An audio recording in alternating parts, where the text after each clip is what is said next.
when you have a large state apparatus that chooses to go down the path of terrorism, you have essentially burned a lot of important bridges, and you have gone into a realm of lawlessness. An intelligent oligarchy would have said, no, don't do this. But that didn't happen, and now it's been done. So the die is cast. We now have a situation where the basis of the entire United States government, the Republican Party, the Bush administration, the Democratic Party, equally, or perhaps even more so, really the entire social order, property relations, just about the whole society is now based on the fraud of terrorism, the myth of 9/11. This is not wise. Intelligent oligarchs would have said, this is an adventure of incalculable folly. We don't want any part of it. And what it indicates to me is that there's a breakdown in the ruling oligarchy of the United States, which I saw already during the impeachment.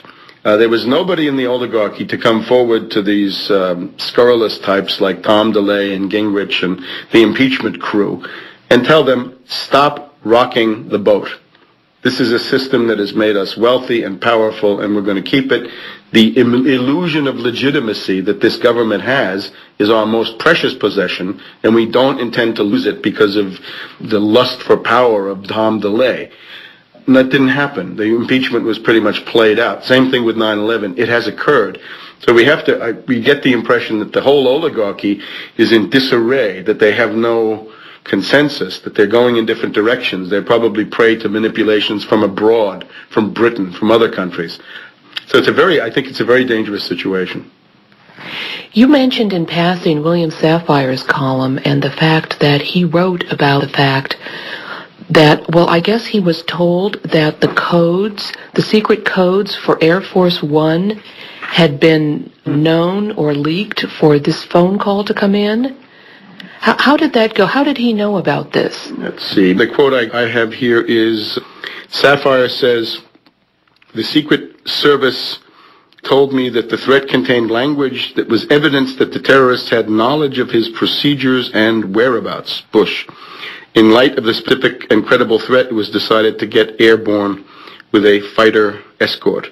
Except, this is another important feature, when Bush took off from Florida, he had no fighter escort. And Air Force One, I also document this, was constantly receiving messages saying, there's an aircraft headed your way, watch out. There was another report that Bush's home in Crawford, Texas was somehow under attack or surveillance or something along these lines. So you can imagine these messages coming into the mind of the terrified Bush.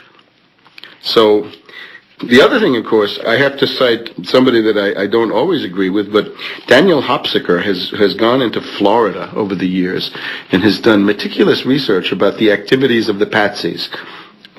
Atta was a psychotic, a cat torturer. I think we've gone through it. He's frequenting all kinds of bars and strip joints and so forth. And all of this in the infrastructure of the Iran-Contra affair. But what Hopsicker dug up was that when Bush was spending the night between the 10th and 11th of September on Longboat Key, I think it is, in that Sarasota area, on the morning of 9/11, there's something that looks suspiciously like an assassination attempt against Bush, which is a group of Arabs drive up and say, we're a camera crew, we have an appointment to interview Bush, please let us in. Secret Service turns them away. Longboat Observer, September 26th, 2001. Maybe that was some kind of a warning. Perhaps that was communicated to Bush. So I'm simply trying to point to the complexity of this situation and the fact that there's an agency operating which you can't simply boil down to Bush and Cheney and the people in the visible government. There's some kind of very aggressive, very adventurous and violent secret team that's lurking there in the background, and they have left these tracks across the media.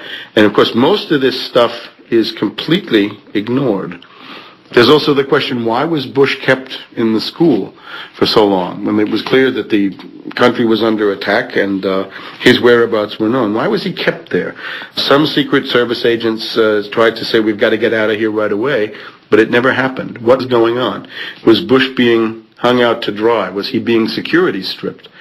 But again, all of these things are not to generate sympathy for Bush, but to show how he capitulated and turned over the government to this secret team that had successfully carried off most of the elements of 9/11, perhaps not all of the ones that they might have wanted, but a good number of them.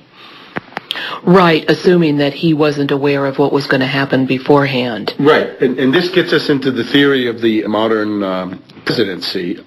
I have a couple of pages here where I simply try to indicate that since the time of Franklin D. Roosevelt, the oligarchy has been adamant that they don't want a real president. They don't want somebody who's mentally capable of carrying out the inherent constitutional powers of the presidency. They want puppets because they're an oligarchy and they don't intend to be bossed around by a president, which a real president would be able to do. So we find presidents that are chosen because they have mental impairment, because they're dotards in the case of Reagan, or they've been through nervous breakdowns in the case of Carter, they're born again or whatever it is, or they're thought to be sex maniacs like Kennedy was thought to be, or Clinton later on. So the oligarchy likes to pick presidents who are inherently flawed, weak, blackmailable, and so forth.